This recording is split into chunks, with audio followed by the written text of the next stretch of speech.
데살로니가후서 2장 2절 말씀입니다. 사도 바울이 데살로니가 교회 성도들에게 이렇게 말하는 겁니다. 마음이 흔들리거나 불안해하지 말라. 이 말은 즉 이 데살로니가 성도들이 지금 마음이 흔들리고 있었고 불안해하고 있었다는 겁니다. 보면 우리도 시시때때로 마음이 흔들릴 때가 있습니다. 이런저런 많은 일들로 마음이 흔들릴 때가 있습니다. 저도 지난 한 주 살면서 교회 일들로 인해 또 이런 일들로 인해 또 가족 안에 있었던 일, 또 직장 가운데서 있었던 일, 많은 일들로 인해 마음이 참 흔들렸던 적이 많았습니다. 보면 우리의 마음을 흔드는 것이 이 세상에 참 많습니다. 그런데 성경 전반적으로 보고 또 우리의 삶의 경험을 보면 대표적으로 몇 가지가 있습니다. 그 세 가지를 오늘 조금 상기해 보길 원하는데요. 일단 이 데살로니가 교회 성도들의 그 원인은 무엇이든가 그 불안함에 마음이 흔들리는 이유는 무엇이었을까요? 1절 먼저 보니까 이렇게 쓰여 있습니다. 형제들아 우리 주 예수 그리스도의 오심과 우리가 그분께로 함께 모이는 것에 의거하여 이제 우리가 너에게 간청하노니. 지금 사도 바울이 말하기를 예수님께서 오시는 것과 그래서 우리가 그분께로 함께 모이는 어떤 그 일로 인해서 너에게 간청할 것이 있다 이렇게 얘기하는 겁니다. 이것을 데살로니가 전서 4장에서 이미 사도 바울이 얘기한 적이 있습니다. 한번 가보겠습니다. 앞으로 넘기셔서 데살로니가 전서 4장. 지금 사도 바울이 여기서 얘기하는 그리스도의 오심과 우리가 그분께로 함께 모이는 일이 무엇인가. 4장 밑으로 쭉 내려오셔서 16절부터 보겠습니다. 주께서 호령과 천사장의 음성과 하나님의 나팔 소리와 함께 친히 하늘로부터 내려오시리니 그리스도 안에서 죽은 자들이 먼저 일어나고 그 뒤에 살아서 남아있는 우리가 그들과 함께 구름들 속으로 채어 올라가 공중에서 주를 만나리라. 그리하여 우리가 항상 주와 함께 있으리라. 그러니까 사도 바울은 이미 데살로니가 교회 성도들에게 이걸 가르친 적이 있습니다. 이 교리에 대해서, 쉽게 말해 예수님의 재림 교리에 대해서 가르친 적이 있다는 거죠. 예수님께서 다시 오신다고 약속하셨고 첫 번째 다시 오실 때는 공중으로 다시 오셔서 그때 살아있는 예수님께서 다시 오실 때 살아있는 성도들을 공중으로 채워 올라가서 그때 예수님께로 모이는 일이 있게 된다는 겁니다. 그래서 다시 데살로니가 후서 2장으로 넘어갑니다. 그래서 지금 그때 내가 가르쳐준 그 교리, 그 일, 그리스도께서 다시 오실 때 우리가 그분께로 모이는 그 일에 의거하여 그것으로 인해 혹은 그것에 대해서 너에게 간청할 것이 있다. 그러면서 2절 다시 보니까 너희는 영으로나 말로나 혹은 우리에게서 받았다 하는 편지로나 그리스도의 날이 가까이 왔다고 해서 쉽게 마음이 흔들리거나 불안해하지 말라. 그러니까 그리스도의 날이 가까이 왔다고 잘못된 교리를 퍼뜨리는 자들이 있었던 겁니다.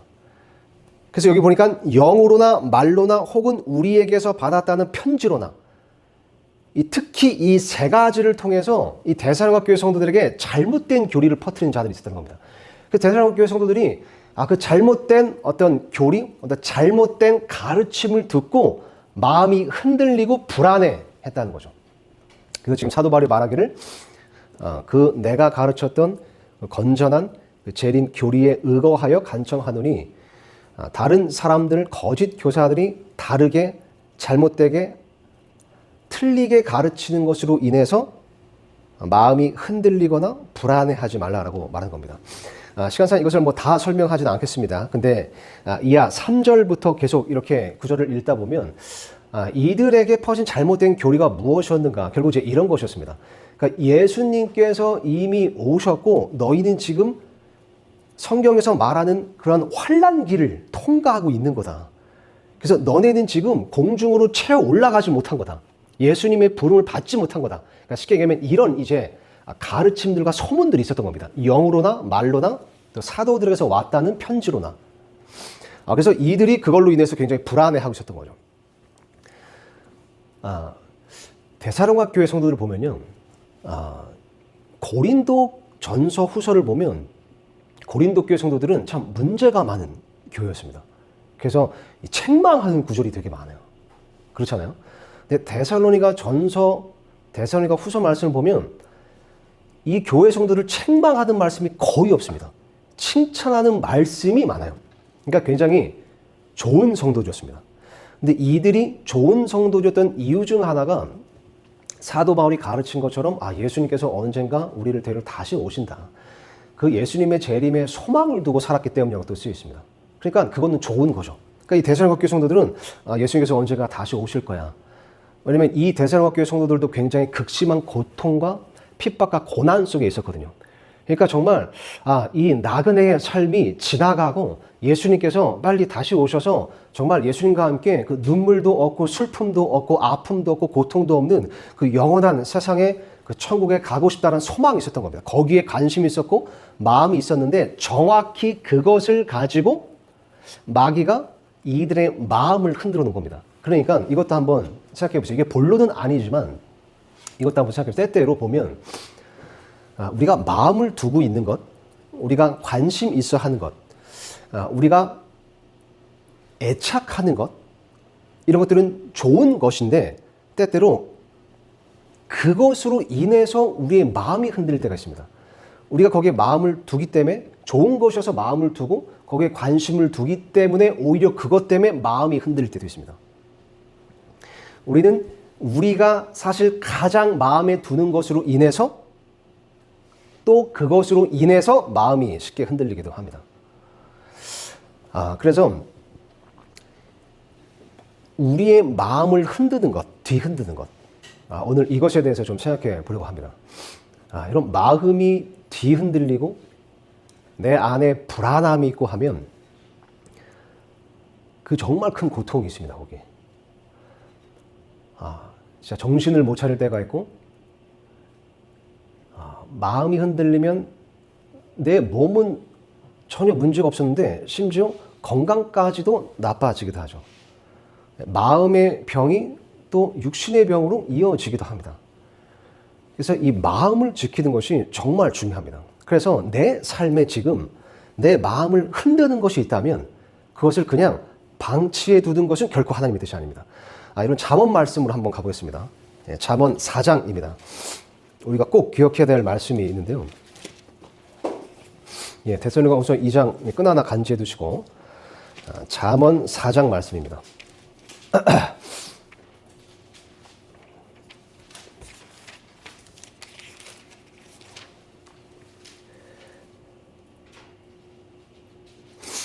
(23절) 보니까요. 잠언 4장 23절 열심을 다해 너의 마음을 지키라.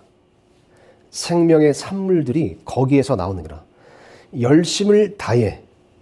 이게 지금 영어로 보면 with all diligence라고 되어 있죠. 그러니까 열심을 다해. 부지런히 마음을 지키라는 겁니다. 그러면 시시때때로 마음이 흔들릴 수 있기 때문이죠. 여러 가지 일들로 인해. 또 여러 가지 요인들로 인해. 그래서 말하기를 생명의 산물들. 이게 the issues of life라고 되어 있습니다. 그러니까 삶의 모든 이슈들이 혹은 삶의 모든 근원들이 거기서 나온다는 겁니다. 마음에서. 그래서 결국 보면 진짜 삶의 모든 이슈들이 다 우리의 마음에서 나옵니다. 삶의 모든 근원들이 마음에서 나온다고도 해석할 수 있죠. 그래서 성경은 하나님은 우리로 하여금 우리에게 명령하시기를 열심을 다해 부지런히 마음을 지켜야 된다. 그냥 마음이 그냥 스스로 이리쿵 저리쿵 이리저리 뒤집히다가 다시 뒤집혔다가 하도록 마음대로 냅둬서는 안 된다. 마음을 열심히 지켜라라고 말하는 겁니다. 결국 그 마음이 어떠함에 따라 나의 삶이 달라지게 될 것이고 나의 그 하루가 달라지게 될 것이기 때문이죠. 마음이 어떠느냐에 따라서. 자, 다시 데살로니가후서 2장으로 돌아갑니다. 이것을 염두에 두시고요. 우리는 마음을 지켜야 됩니다. 마음을. 그러면 우리의 마음을 흔드는 것이 무엇인가? 오늘 데살로니가서 2장 2절을 강해할 것은 아니지만 이것을 힌트로 종종 우리의 마음을 흔드는 것, 대표적인 것 세 가지를 한번 정리해 보겠습니다. 자, 2절 다시 보니까 첫 번째로 나오는 것이 영입니다. 영. 너희는 영으로나 말로나 혹은 우리에게서 받았다는 편지로나. 그러니까 이 세 가지로 인해 데살로니가 교회 성도들이 마음이 흔들리고 불안해한 거잖아요. 마찬가지로 우리의 삶에도 이 세 가지로 인해서 마음이 흔들릴 때가 많습니다. 첫 번째로 영입니다. 영.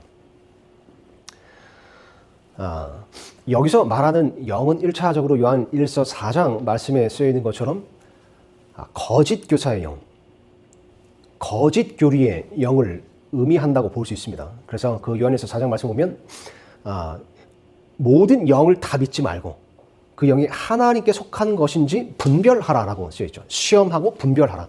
그래서 여기서 말하는 영은 1차적으로 이제 문맥을 보면 어떤 거짓 교사의 영을 의미하는 것으로 또 봅니다. 근데 이 말씀을 한번 보세요. 이번 사무엘기 상 말씀을 한번 가보겠습니다. 사무엘기 상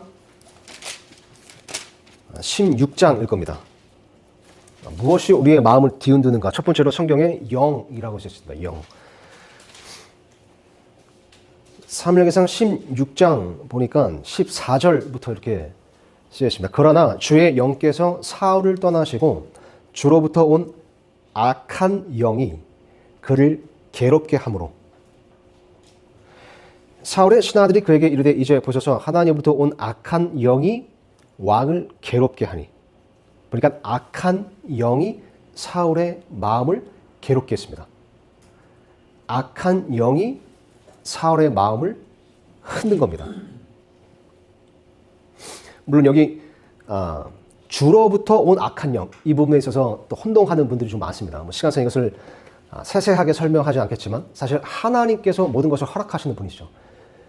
쉽게는 이제 욥기를 생각하시면 됩니다. 마귀가 욥을 유혹하고 공격하려고 했지만 하나님의 허락 없이는 그렇게 할 수가 없었죠. 하나님께서는 악한 나를 위해 악한 자를 사용하기도 하시는 분이십니다. 그래서 이제 그런 맥락으로 이해하시면 되겠습니다. 어쨌든 중요한 것은 악한 영이 사울의 마음을 흔들었습니다. 우리의 마음을 흔드는 것 중에 하나에는 악한 영이 있다는 것도 기억하셔야 됩니다. 우리는 하나님의 존재를 믿습니다. 하나님께서 계심을 믿습니다. 또 성령 하나님께서 우리 안에 내주하심을 믿습니다. 그리고 또한 우리는 마귀의 존재를 믿습니다. 성경 말씀을 통해 마귀도 실제로 있다는 것을 인지하셔야 합니다. 우리가 하나님께서 진짜 계시다는 것을 믿는 것처럼 그렇게 인지하는 것처럼 눈에는 보이지 않지만 성경 말씀에 의하면 악한 영이 있습니다. 악한 영들이 있고 마귀 세력이 있고 사탄의 존재가 분명히 있습니다. 베드로전서 말씀을 한번 가보겠습니다. 베드로전서 5장 8절입니다.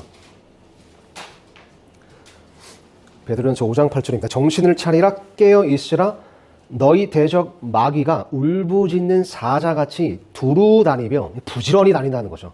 삼킬 자를 찾나니.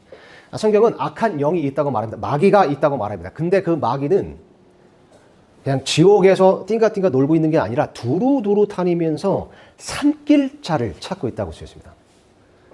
집어 삼킬 자를 찾고 있는 겁니다. 여러분 이런 말이 있습니다.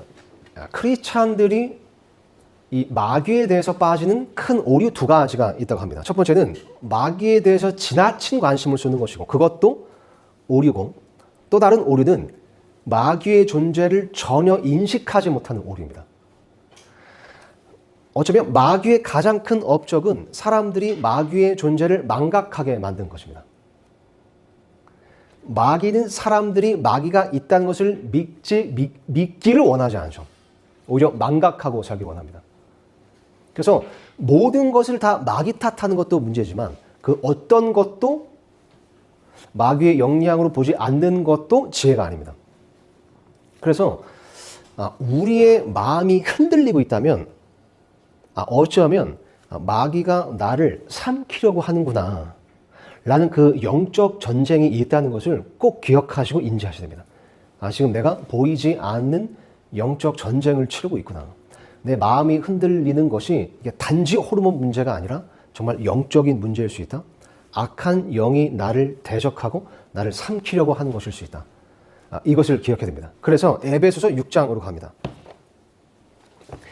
그래서 마음이 흔들릴 때 우리가 아무것도 하지 않고 있으면 안 됩니다. 마음을 지켜야 합니다. 마귀가 내 마음을 휘저어 놓도록 자꾸 내 마음 속에서 장난질을 하도록 내 생각 속을 휘젓도록 그냥 냅둬서는 안 됩니다. 해야 될 것이 있죠. 에베소 6장 10절 보니까 끝으로 내 형제들아 주 안에서 마음을 강하게 하고 또 그분의 강력한 권능 안에서 그리하라. 너희가 마귀의 간계들을 대적하여 설 수 있도록 하나님의 전신갑주를 입으라. 이 악한 영이 장난치고 악한 영이 영적으로 공격하면 대책이 없습니다. 그래서 크리스찬은 늘 하나님의 전신갑주를 입고 있어야 됩니다. 여러분 이걸 꼭 기억하셔야 됩니다. 마귀는 여러분을 극도로 싫어합니다. 결코 여러분을 좋아하지 않습니다. 어떻게 해서든 여러분을 꼬꾸러뜨리고 싶어하고 무너뜨리고 싶어하고 여러분을 파괴시키고 싶어합니다. 성경 말씀에 마귀는 살인자라 쓰여 있습니다. 마귀는 누군가를 죽이고 싶어 안달난 자입니다. 잔인한 자입니다. 자비가 없습니다. 무자비하고 잔인한 자입니다. 그런 자가 나의 마음을 흔들어 놓으려고 합니다. 그래서 하나님의 전신갑주를 늘 입고 있어야 합니다. 자, 이어서 읽겠습니다. 11절 보니까 11절까지 읽었죠. 12절 보니까 우리는 살과 피와 맞붙어 싸우지 아니하고 권력들과 권능들과 이 세상 어둠의 치리자들과 높은 처소들에 있는 영적 사악함과 맞붙어 싸우느니라. 이것도 꼭 기억하셔야 됩니다. 우리가 맞서 싸우는, 맞붙어 싸우는 가장 궁극적인 대상은 보니까 영적 사악함이라고 쓰여있죠. 그러면서 말하기를 뭐가 아니라고 또 쓰여있죠. 살과 피와 맞붙어 싸우는 게 아니라는 겁니다. 우리의 싸움은 살과 피와 맞붙어. 그러니까 이게 사람과 싸우는 게 아니라는 거잖아요. 우리의 진짜 싸움은 사람과 싸우는 게 아니다. 우리의 진짜 적, 진짜 원수는 사람이 아닌 겁니다. 보니까 영적 사악함, 그 악한 영이 우리의 1차적인 궁극적인 대적이라는 것을 우리가 기억해야 됩니다. 제가 설교 중에 이런 예를 몇 번 든 적이 있었는데 어느 날 엄마하고 어린 딸이 손잡고 이제 길을 가고 있었습니다. 근데 이렇게 그 가로수길을 걷고 있었어요. 나무들이 이렇게 양옆으로 이렇게 늘어서 있는 거죠. 근데 그 나무들이 갑자기 미친 듯이 흔들리는 거예요. 막 나무가 탁 하면서. 그러니까 그 어린 딸이 그 막 흔들리는 나무를 보고 너무 무서운 거죠.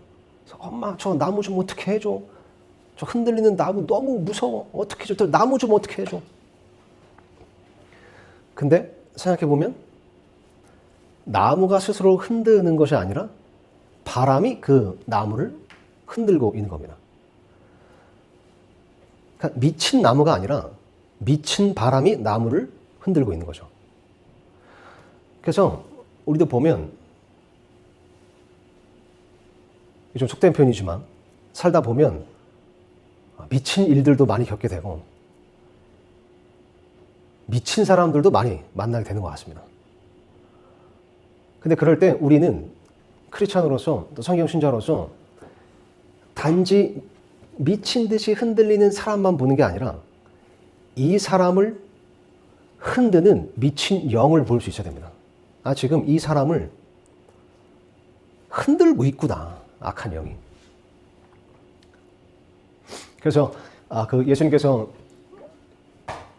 그 농부의 비유, 그 주인과 그 농부의 비유 말씀하실 때 그 가라지가 밭에서 이렇게 자라는 거 보고 그 종들이 주인이여 당신은 좋은 씨를 뿌렸는데 이 가라지는 도대체 어디서 나온 겁니까? 그러니까 주인이 말하기를 원수가 그리하였구나 이렇게 쓰였죠. 원수가 그리하였구나. 그러니까 우리의 진짜 원수 마귀가 행하는 일들이 있습니다. 가라지를 뿌리는 일들을 합니다. 누군가의 마음을 흔드는 일을 합니다. 그래서 우리가 어떤 현상을 볼 때, 표면적인 어떤 현상, 심지어 어떤 사람을 볼 때도 단지 흔들리는 그것이 아니라 그것을 흔드는 그 악한 세력을 인지할 수 있어야 됩니다. 그래서 13절로 넘어가서 보니까 그러므로 너희가 악한 날에 버텨내고 모든 일을 행한 뒤에 설 수 있도록 하나님의 전신갑주를 취하라.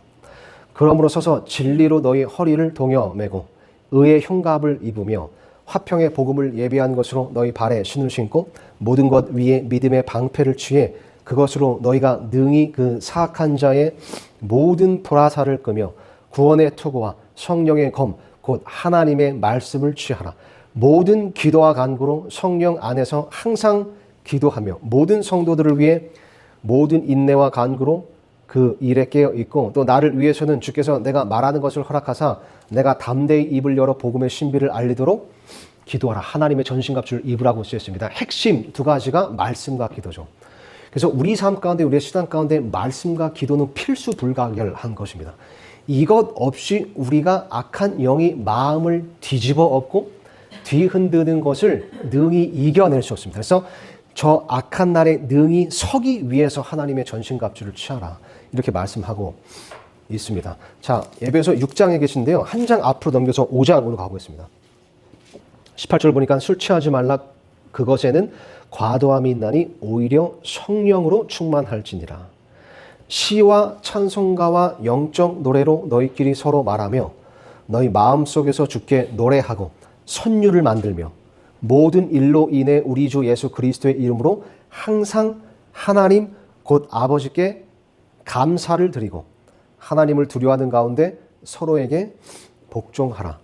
찬양 중요합니다. 영적 노래 중요합니다. 그리고 감사 중요합니다. 이런 마음이 흔들릴 때 마음이 계속 흔들리도록 이리저리 흔들리도록 그냥 방치하시는 것이 아니라 무엇이라도 하셔야 됩니다. 일단 나의 하나님의 전신갑주를 점검하시는 겁니다. 내 허리가 진리로 매어져 있나 점검하시고 그리고 영적 노래, 찬송, 시편으로 달려가셔야 합니다. 그리고 한번 하나님께 모든 일에 감사해 보시는 겁니다. 감사할 것을 한번 생각해 보시는 겁니다. 그래도 내가 참 감사할 것들이 분명히 있습니다. 그럼에도 하나님께서 내게 지금 오늘 이때 베풀어 주시는 은혜와 복이 분명히 있습니다. 그것들을 더 깊이 묵상하시는 겁니다. 어떤 부정적인 생각, 어떤 안 좋은 것, 안 좋은 일, 안 좋은 사람의 마음이 꽂혀서 그것만 계속 생각하다 보면 마음이 흔들리고 틈이 벌어지고 보면 그 틈을 마귀가 파고들게 될 겁니다. 그래서 전신갑주를 쪼이고 시편으로 달려가고 찬송으로 달려가고 하나님께 감사한 일들을 하나하나 그분께서 주신 복을 하나하나 세워보는 겁니다. 그렇게 마음을 부지런히 지키셔야 합니다. 갈라디아서 5장 말씀입니다. 갈라디아서 5장 22절 제가 읽겠습니다. 그러나 성령의 열매는 사랑과 기쁨과 화평과 오래 참음과 부드러움과 선함과 믿음과 온유와 절제니 이 같은 것들을 대적할 법이 없느니라.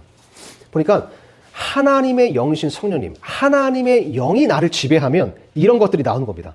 사랑, 기쁨, 화평, 영어로 피스죠. 내 안에 피스가 있는 겁니다. 오래 참음, 부드러움, 선함, 믿음, 온유, 절제. 그래서 만약 지금 내 마음에 이런 열매들, 내 삶에 이런 것들이 없다면 지금 하나님의 영의 지배를 받는 것이 아니라 혹시 다른 영의 지배를 받고 있을 수 있다는 것도 인지하고 경각심을 가져야 됩니다. 자, 마지막 디모데 후서로 가보겠습니다. 디모데 후서. 예, 이 영에 대해서는 마지막 구절입니다. 디모데 후서 1장입니다. 7절 보니까 너무 중요한 말씀이죠. 이는 하나님께서 우리에게 두려움의 영을 주지 아니하시고, 예, 디모데후서 1장 7절입니다. 두려움의 영을 주신 것이 아니라 권능과 사랑과 건전한 생각의 영을 주셨기 때문이라. 하나님은 우리에게 두려움의 영을 주지 않으셨대요. 그래서 만약 내 마음에 두려움이 있고 불안함이 있고 그래서 마음이 흔들린다면 일단 1차적으로 이걸 기억하시는 겁니다. 이게 하나님으로부터 온 영은 아니구나. 내 마음을 지금 막 두렵게 불안하게 이렇게 뒤집어 엎고 있는 게 있다면 일단 하나님께서 주신 마음은 아니구나. 하나님께로부터 온 영은 아니구나. 그러면 다른 영으로부터 온 겁니다. 다른 영으로부터. 그래서 이 두려움의 영이라는 것, 이 성경에 이런 표현이 있다는 것도 꼭 기억하시고 두려움에 대해서도 불안함에 대해서도 경각심을 가지셨으면 좋겠습니다. 사람들 다 하나씩 두려워하면서 살고 그냥 때때로 그냥 불안해하면서 사는 것이 그게 굉장히 심각한 영적 전쟁일 수 있다는 것도 기억하셔야 됩니다. 그냥 불안한 상태로 두려운 상태로 계속 방치하고 계셔서는 안 됩니다. 자, 데살로니가후서 2장으로 다시 들어갑니다. 그래서 영이 사람의 마음을, 우리의 마음을 흔들어 놓습니다. 악한 영에 대한 경각심이 있어야 됩니다. 전신갑주를 입으셔야 합니다. 그리고 두 번째로 나오는 게 말이죠, 말. 와, 이 말로만으로 사람의 마음을 뒤집어 놓을 수 있습니다. 이 말이라는 게 엄청 강력한 힘을 가지고 있습니다. 그래서 야고보서 말씀에도 이 혀에 생명과 사망이 달려있다고 하잖아요. 혀의 권능이라고 말합니다. 혀의 권능. 혀의 권능에 사망과 생명이 달려있느니라. 말로 누군가를 죽일 수도 있고 말로 누군가를 세울 수도 있습니다. 무너뜨릴 수도 있고 일으킬 수도 있습니다. 말에 힘이 있고 분명히 권능이 있다는 것을 꼭 기억하셔야 됩니다. 말. 그래서 이 말에 대해서 우리가 여러 가지 이렇게 좀 묵상해 볼 수 있지만 오늘 이 구절만 여러분과 좀 나누기 원했습니다. 전도서 7장입니다. 잠언 다음 전도서 7장입니다. 제 인생 구절 가운데 하나입니다. 전도서 7장. 인생 구절이 한 3,000개 되는데 그 중에 하나입니다. 전도서 7장 20절부터 읽겠습니다. 20절. 선을 행하고 죄를 짓지 않는 의인은 땅 위에 하나도 없느니라. 그렇죠. 그러니까 완벽한 사람은 없습니다. 땅 위에. 그 말이잖아요. 쉽게 말해. 다 부족한 점이 있고 다 어리석은 점이 있고 다 못된 점이 있습니다. 저 자신을 봐도 그렇습니다. 못된 점이 너무 많습니다. 그래서 죄를 짓지 않는 의인은 땅 위에 하나도 없느니라. 그러면서 21절 주목해서 보세요. 또한 사람들이 하는 모든 말에 주의를 기울이지 말라. 성경은 사람들이 하는 모든 말에 주의를 기울일 필요 없다라고 조언합니다. 하나님께서는 우리가 사람들이 하는 모든 말을 마음에 간직하고 살기를 원하시지 않습니다.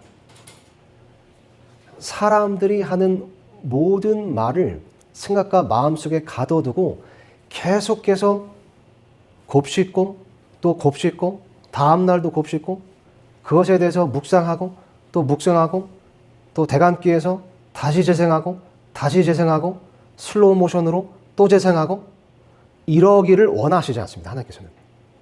하나님께서 사람들이 하는 모든 말에 주의를 기울이지 말아라. 그러면서 또 말씀하시기를 심지어 너의 종이 너를 저주하는 것을 너가 들을까 염려하노라. 이게 인간적으로 생각하면 우리는 좀 반대잖아요. 누가 나를 저주하는 말을 했다고 그러면 그건 꼭 들어야 돼요. 이게 어디서 나온 말이고 누가 어떻게 한 말인지 세세하게 들어야 됩니다. 근데 하나님은 그런 거 듣지 말라는 겁니다. 오히려. 그런 거 괜히 듣고 들었다 할지라도 그거 주의를 기울일 필요가 없다. 그거 마음에 두고 계속 곱씹을 필요 없다. 왜냐하면 이유를 또 말씀하세요. 보면 22절에 너 자신도 그와 같이 다른 사람들을 저주하였음을 너의 마음도 종종 아느니라. 이 말이 지금 너도 다른 사람들 저주한 적 있으니까 다른 사람들이 저주하는 거 귀 기울이지만 이게 아니죠. 너 뭐 다른 사람들이 너를 저주하는 거 들을 자격이 없어 이런 말이 아니라 지금 22절이 그런 말이죠. 너도 그런 거 해봤을 때 그게 그냥 실속 없는 그냥 때때로 그냥 종종 아무 생각 없이 그냥 내뱉은 그런 아무것도 아닌 가벼운 말들인 거 잘 알잖아. 그러니까 그런 말들이 굳이 그렇게 깊이 무겁게 생각할 필요 없어. 그냥 실속 없는 공허한 허무한 말들 뿐이야. 너도 때때로 그냥 내뱉을 때 있잖아. 별 깊이 생각 안 하고. 그죠? 우리도 보면 어떤 사람에 대해서 이렇게 막 흉보거나 이렇게 쉽게 말해 이렇게 뒷담화하거나 헌담하거나 할 때 막 이렇게 막 진짜 막 이걸 막 분석을 해가지고 막 보고서를 작성해서 무슨 컨퍼런스 열듯이 하지 않잖아요. 그냥 이렇게 툭 나오기도 하고 그냥 얄미우니까 한마디 그냥 뱉는 거고 또 다음날 되면 다 까먹어버리니까 뭐 누구를 막 삶 속에서 막 엄청 관심 있게 막 계속 내 생각과 마음속에 내 삶의 전부를 누군가가 차지하고 있지는 않잖아요. 그것처럼 사람의 말들이 그렇다는 겁니다. 그냥 누군가 실없이 뱉은 말이 그냥 떠다니다가 또 떨어지기도 하고. 그래서 성경은 하나님께서는 사람들의 모든 말에 주의를 기울이지 말아라. 왜냐면 어떤 말이 내 마음을 흔들 수 있기 때문입니다. 영이 내 마음을 흔들고 사람의 말이 흔듭니다. 저도 이게 쉽지가 않더라고요. 보면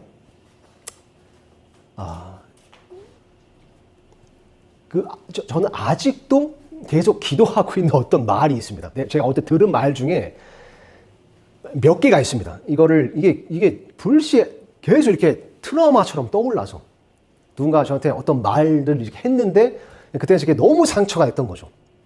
그래서 목회를 하다가 간간히 그때 그 사람이 나한테 했던 그 말이 딱 떠올라요.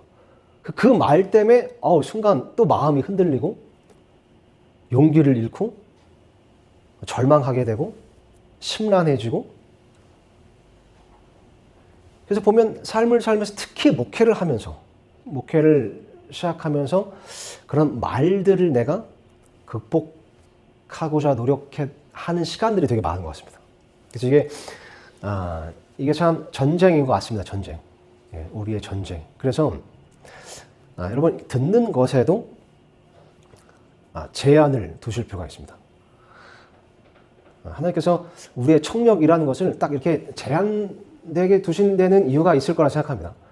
그래서 저쪽 방에서 그 사람이 나에 대해서 하는 말을 내가 못 듣게 하신 거죠. 내가 진짜 귀가 막 청력이 너무 좋아서 다 들려요. 막 저쪽에서 막 수근수근 나에 대해서 한 것이 다 들리면 그거 어떻게 살아가겠습니까?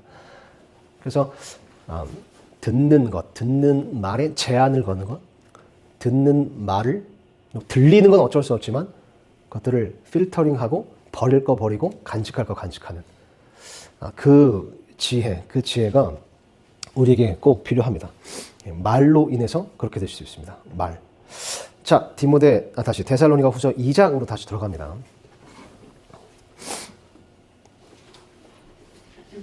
마지막입니다. 마지막. 말. 그래서 말 같은 경우도 내 스스로도 긍정적인 말을 좀 많이 하려고 해야 될 것이고요. 감사하는 말을 많이 하려고 해야 될 것입니다. 단지 안 좋은 것을 안 들으려고 노력하는 것, 이 노력도 필요하지만 좋은 것을 더 많이 들으려고 하는 것 중요합니다. 이 말씀 이렇게 묵상하면서 우리 최현숙 자매님도 좀 떠올랐습니다. 되게 힘든 일 있으실 때 그러니까 말씀으로 달려가시고 기도의 자리로 달려가시고 또 찬양 이렇게 들으시고. 그러니까 우리는 진짜 이게 그 영적 전쟁은 생각 전쟁, 마음 전쟁이라고 하잖아요. 마음을 열심을 다해 부지런히 지키기 위해서 뭐라도 해야 됩니다. 뭐라도. 그래서 그 중에 하나로 듣는 것, 좋은 것을 듣는 것, 건설적에서 듣는 것을 우리는 늘 생각해야 됩니다. 마지막 보니까 우리에게서 받았다 하는 편지로나, 이것은 조금 의역이 되어 있긴 합니다.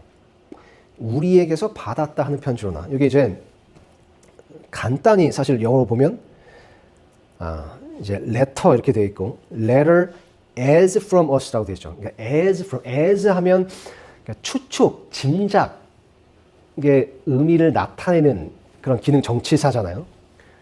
그러니까 추측성, 짐작. 그러니까 이 편지가 이런 겁니다. 그러니까 우리에게서 받았다는 편지. 이게 이제 어떤 게 될 수 있냐면 예를 들어서 편지가 왔어요. 편지가 왔는데 거기에 진짜 사도 바울이 보낸 게 아닌데 이 거짓 교사들이 걷다가 from 사도 바울 하고 조작을 한 겁니다. 이제 그런 걸 수도 있고 아니면 사실 그냥 이 문자를 그대로 살려서 번역하자면 이게 이런 겁니다. 우리에게서 온 것처럼 추측되는 편지로나 이겁니다. 그러니까 거기에 그 발신자가 쓰여지지 않아요. 근데 이거 사도 바울이 혹시 보낸 거 아니야? 라고 짐작되는, 추측되는 편지였다는 거죠. 그게 이 사람들 마음을 또 흔들었다는 겁니다. 그래서 간단히는 가짜 뉴스 조심해야 합니다. 가짜 정보를 분별하고 가려야 합니다. 가짜 뉴스, 가짜 정보가 마음을 흔들 수 있습니다. 그리고 또 우리의 추측과 짐작을 주의해야 됩니다. 우리가 살면서 당연히 무언가를 추측해야 됩니다. 짐작함으로써 무언가를 예방할 수 있죠. 그런데 그것이 그래도 어느 정도 팩트에 근거한 것인가를 살펴봐야 됩니다. 그냥 추측으로만 끝나는 추측은 또 다른 상상이 더해질 수 있고 또 그 상상이 부풀어져서 상상이 망상이 될 수도 있고 또 그 망상이 과장이 되면 과대망상이 될 수도 있습니다. 그래서 우리가 무언가를 추측하고 짐작하는 것도 주의해야 됩니다. 뭔가를 추측하고 짐작하는 것. 사무엘상 말씀 보면요. 이건 찾지는 않겠습니다. 다윗이 한번 치명적인 실수를 한 적이 있습니다. 몇 번 있는데 그중 하나가 사울 왕에게 쫓기고 있을 때 이스라엘의 원수인 블레셋 사람들에게 도망을 간 거예요. 이게 다윗은 어떤 사람입니까? 블레셋의 장군 골리앗을 죽인 사람이죠. 그 골리앗은 블레셋의 영웅이었습니다. 다윗이 골리앗을 죽였습니다. 그러니까 블레셋은 다윗의 원수기도 한데 사울 왕 피하겠다고 그 블레셋으로 도망간 겁니다. 그래서 거기로 도망갔다 거기서 죽을 뻔했죠. 근데 그 대목을 보면 정확히 이렇게 써 있습니다. 다윗이 스스로 이러다가 언젠가 반드시 내가 사울의 손에 죽으리라 생각하고는 블레셋으로 도망가더라. 그러니까 다윗이 무언가를 짐작을 한 겁니다. 이러다가 내가 사울의 손에 반드시 죽겠구나. 그러면서 이미 상상 속에서는 잡혀서 막 처형당하고 있는 건 그려지는 거예요. 그래서 두려움에 휩싸여서 잘못된 선택을 하게 된 겁니다. 그래서 우리가 어떤 추측, 어떤 짐작을 하느냐도 이게 내 삶에, 내 행동에, 내 선택에 반드시 영향을 끼칩니다. 그래서 주의해야 됩니다. 보면 사울 왕이 다윗을 죽이려고 했던 것도 잘못된 짐작 때문이었죠. 얘가 이렇게 인기가 많아졌어? 그럼 얘가 언젠가 나를 밀어내고 왕이 되겠구나. 이것만 볼까요? 사무엘기상 19장 가보면 이건 제가 찾아서 읽어드리겠습니다. 사무엘상 19장 1절. 그러니까 사울이 자기 아들 요나단과 자기의 모든 신하들에게 그들이 다윗을 죽여야 한다고 말하였으나, 그러니까 이 지경까지 된 겁니다. 그러니까 사울은 처음에는 그냥 어떤 짐작이었죠. 야, 이러다가 얘가 인기가 많아져서 사람들이 얘를 왕으로 이렇게 추앙하는 거 아니야? 이런 의심에서 시작됐다가 이게 깊어지면서 얘가 이미 상상 속에 나를 지금 막 쿠데타를 하고 있는 겁니다. 그러니까 사울 입장에서는 얘를 죽여야만 했던 거예요, 다윗을. 그러니까 어떤 그런 추측, 짐작이 상상으로 커지고 그것이 망상으로 되는 것은 정말 위험한 일이 될 때가 많습니다. 그래서 그런 부분을 우리가 주의해야 됩니다. 그 일에 대한 추측, 그 사람에 대한 추측, 나 자신에 대한 추측, 혹은 미래에 대한 추측. 때때로 저도 보면 미래에 제 앞날 일주일 후 아니면 다음 달에 이 일이 나한테 일어날 것 같은데? 근데 그 어떤 추측, 짐작을 내가 컨트롤하지 못하고 계속 거기에 빠져 있으면 이게 마음이 흔들려서 이 삶을 살아갈 수가 없게 됩니다. 근데 어떤 일들은 보면 일어날 가능성이 극히 희박한 것이 있어요. 그럼에도 불구하고 우리는 그것이 마치 꼭 일어날 것 같아서 미리 두려워하는 경우가 많죠. 그래서 그걸 잘 판단해봐. 이게 정말 일어날 가능성이 큰 것인가? 그래서 염려라는 것의 정의라는 건 그렇다고 하잖아요. 일어날 가능성이 희박한 것을 미리 일어나는 것처럼 두려워하는 것. 그래서 아직 일어나지 않았다면 일어나지 않은 것이고 일어나지 않을 수 있습니다.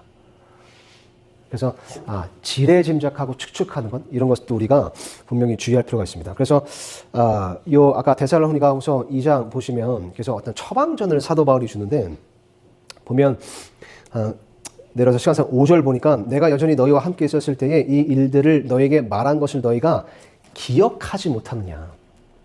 그래서 여러분 이 억측 이런 것으로부터 자유로우려면 기억하는 일이 중요합니다. 이걸 팩트를 잘 기억해 보셔야 됩니다. 그래서 아까 사무엘기상 19장에 보면 그 사울이 요나단하고 모든 신하들한테 다윗을 죽여야 한다고 막 이렇게 얘기하고 있는 거예요. 그때 사울의 아들 요나단이 어떻게 했는지 제가 읽어드리겠습니다. 사울의 아들 요나단이 다윗을 심히 기뻐하였으므로 요나단이 다윗에게 고하여 이르되 내 아버지 사울이 너를 죽이려 하시느니라.